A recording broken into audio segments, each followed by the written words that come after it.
gran documento de la historia de la documentación social universal, que es el que firman Claude Lefort y Castoriadis, socialismo o barbarie. Es cierto que en este no se dice la palabra socialismo, no está en discusión esa palabra, pero tiene toda la atmósfera de un gran documento que se pregunta por el estado de la civilización. Esto es, por la apropiación de los bienes por parte de la humanidad en un sentido de justicia, o la barbarie. Y la barbarie tiene muchos rostros hoy, muchos de los cuales están en el documento. Tiene rostros de políticas estatales, rostros militaristas, tecnologías al servicio del militarismo, nuevas formas de vigilancia, introducción de criterios de clandestinidad para la toma de decisiones de todo tipo, en las empresas, en los estados, el monto de ilegalidad que hay en el mundo, junto con el conjunto de técnicas de vigilancia, es enorme. No puede haber un proceso de transformación en ningún lugar del mundo que no se plantee estas cuestiones. Este documento la plantea y tiene la plantea escrito por muchas manos, de frases que surgieron de esta asamblea, de la formación política de los compañeros que participaron en la redacción, que es diversa, es decir, es un documento que tiene la fuerza de la heterogeneidad y al mismo tiempo la enorme contundencia de una unidad de criterio que aparece sola. A mí me recordó frases que vengo escuchando sueltas o en común, o conjugadas a lo largo de muchos años. ¿Puede un documento cambiar las cosas? ¿Puede un documento, que es un texto, poner horizontes nuevos en la discusión? En la Argentina está todo bajo discusión. El estatuto de las relaciones entre personas, las formas de contrato civil, el matrimonio, el sistema penitenciario, la educación universitaria, la educación en las cárceles. No hay ninguna cuestión que no esté en discusión. El modelo extractivo, qué hacer con la palabra capitalismo. El documento es un documento no capitalista y anticapitalista, y este documento emplea esta palabra de un modo trascendental. No lo hace solo parte de un sistema económico, sino que pone la atención en un punto sobre el cual hay que reflexionar. Y al mismo tiempo no es un documento que llama a la acción, o llama a otro tipo de acción. No es un documento de clichés ni de fantasmagorías consignistas, aunque consignas hay. No es un documento de la vida activa y práctica del militante, y sin embargo tiene vetas de mayor impulso hacia la práctica que otros documentos que, por ser solo de consignas, se pretenden vinculados en forma literal a la acción. Es un documento que tiene la letra fuerte de la actividad política y social, y no es un documento de literalidad lineal. Eso le da una fuerza enorme, la fuerza que sospechaban los que estaban atentos a que íbamos a escribir. Es un documento que tiene estatuto constitucional. Dice reforma constitucional, lo dice, pero el documento es casi más importante que el hecho que diga reforma constitucional. Tiene estatuto constitucional porque no hay hoy en la Argentina un grupo político de ninguna orientación que esté vinculado a la esfera del apoyo al gobierno o no, que incluso contemplo en esta apreciación a las izquierdas, que pueda ser un documento de estos alcances, es decir, no de mera complacencia con el deseo de cómo querríamos que fuera el mundo, sino de análisis de sus reales contradicciones. Por eso este documento surge de todo lo que en el país está en debate. Definiría hoy la Argentina como un país en un profundo debate, y le pone, aunque parezca mentira, sensatez al debate. La sensatez al debate se la pone quien no dice cualquier cosa, quien no emplea una chicana cada 2x3, quien no resuelve un problema complejo con dos o tres frases de circunstancias, que no realiza acusaciones por doquier, totalmente indocumentadas. Es decir, es un documento que une a la vida política a sus más altas fuentes reflexivas. Es un documento que tiene una tradición crítica del pensamiento que abarcó la vida de muchos de nosotros y un fuerte énfasis latinoamericano. Postula la existencia de otras lenguas, cosa que no hacíamos hace 30 o 40 años si hubiéramos hecho este documento. Es un documento multilingüístico y es un documento capaz de tomar todas las situaciones en las que hoy se produce la tensión argentina, reconociendo, lo que no es habitual, que hay riesgos, reconociendo que hay dificultades, reconociendo que aún en medio de las dificultades existen las diferencias que vamos a defender, pero que no nos inhiben de reconocer como un principio de realidad. Los psicoanalistas aquí presentes saben lo que significa. El documento apela a un principio de realidad y tiene al mismo tiempo rasgos utópicos con un trazo realista. Es efectivamente un gran documento que salió en medio de discusiones, de peleas, de broncas, como tiene todo grupo político, y en ese sentido debemos saludarlo como un documento de envergadura constitucional, porque trata de su propia constitución. Todo documento, una constitución se escribe así, se escribe en medio de las mismas situaciones que atravesamos, apelando más a saberes jurídicos que políticos, como lo hicimos aquí. Pero igual, cuando uno piensa en la Constitución y se dice cómo se relacionan las constituciones con el mundo histórico y sus fuerzas reales, en la Argentina hay una historia muy interesante a ese respecto. Fue la generación del 37 la que criticó a la Constitución de Rivadavia y de los unitarios, la Constitución del 19, que emana del Congreso de Tucumán, y del 26, que es la Constitución de los doctores unitarios, hecha desde Buenos Aires. ¿Y quiénes la critican? La critican Alberdi, Sarmiento, Echeverría. ¿Por qué? Por abstracta, por no tener en cuenta las fuerzas reales del país. Una constitución tiene que tener en cuenta las fuerzas reales del país.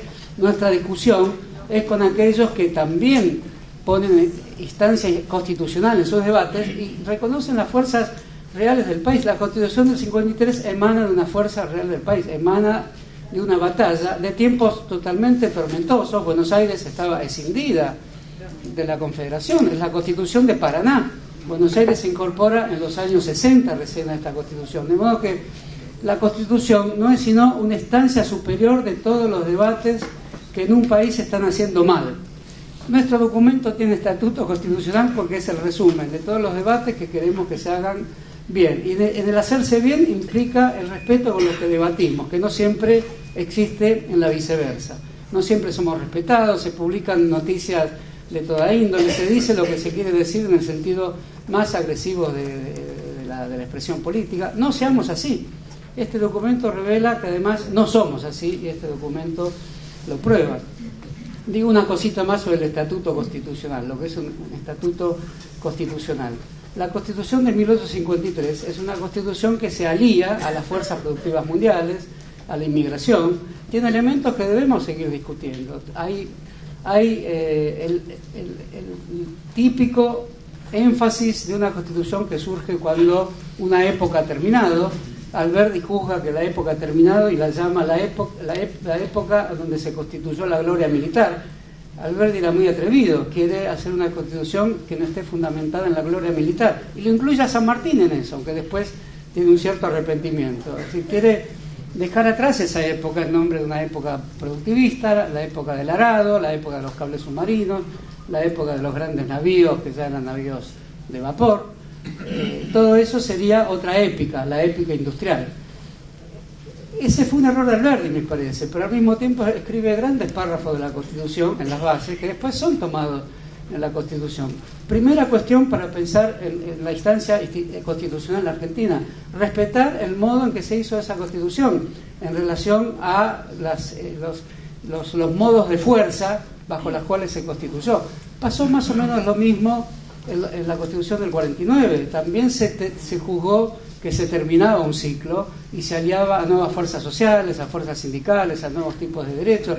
Eran relaciones de fuerza, pero escritas por otro gran constitucionalista, que fueron los dos grandes constitucionalistas del país que tenemos que seguir leyendo: Sampay en el 49, Alberdi en el 53. Muy diferentes, con los dos podemos discutir las decisiones más organicistas de Sampay, las más liberales de Alberdi, pero esa discusión la tenemos que dar porque no la está haciendo nadie en el país. Por supuesto que hay personas involucradas. Nunca la historia se escribió sin nombres propios. En nuestro documento está la demostración.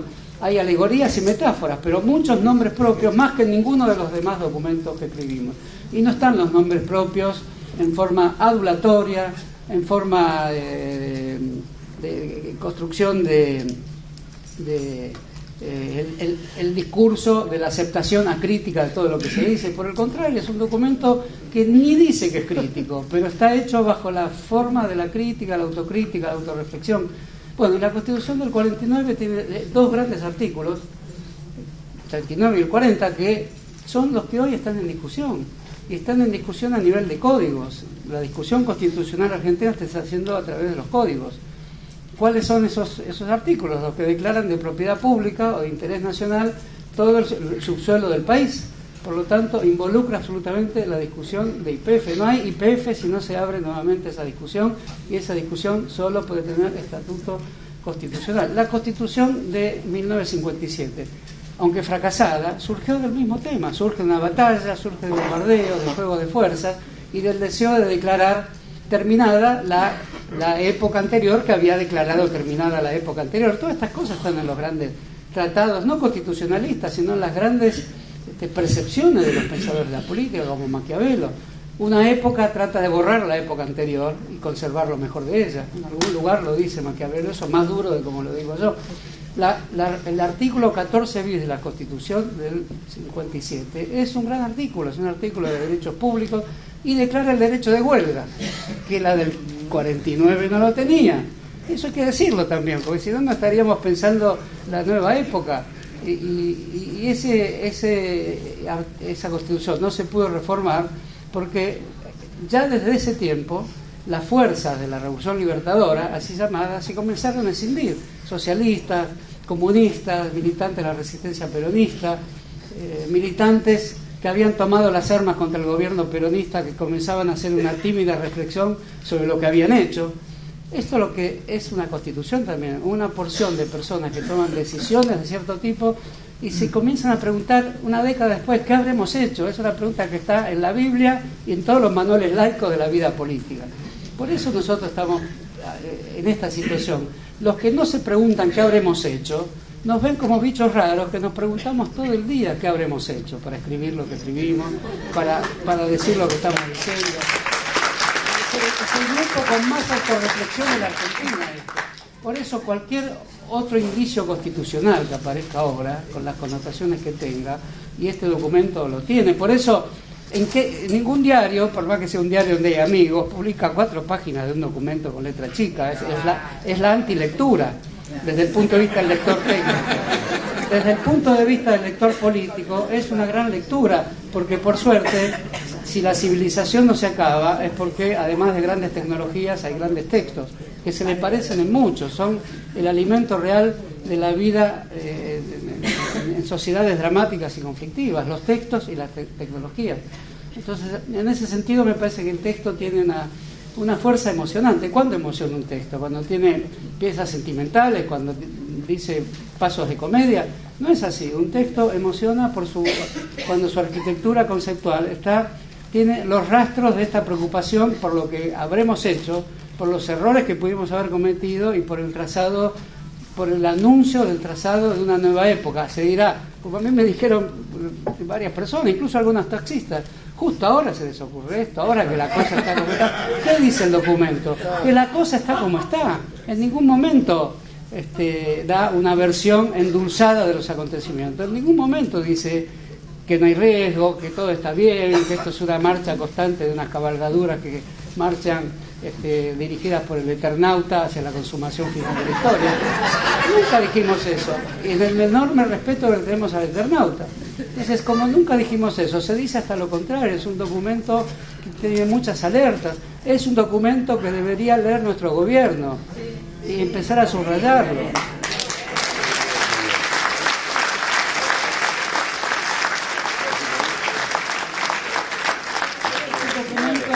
Documento dirigido al pueblo de la nación, a los militantes, a los trabajadores, muestra una gran preocupación por lo que ocurre con la CGT, apoya un sector sindical, ya lo sabemos, es de nuestro amigo Hugo Yasky, pero también da una versión sutil de la complejidad de la cuestión sindical. No se cierra sino más la cuestión de la CGT, la vieja entidad sindical de los trabajadores argentinos.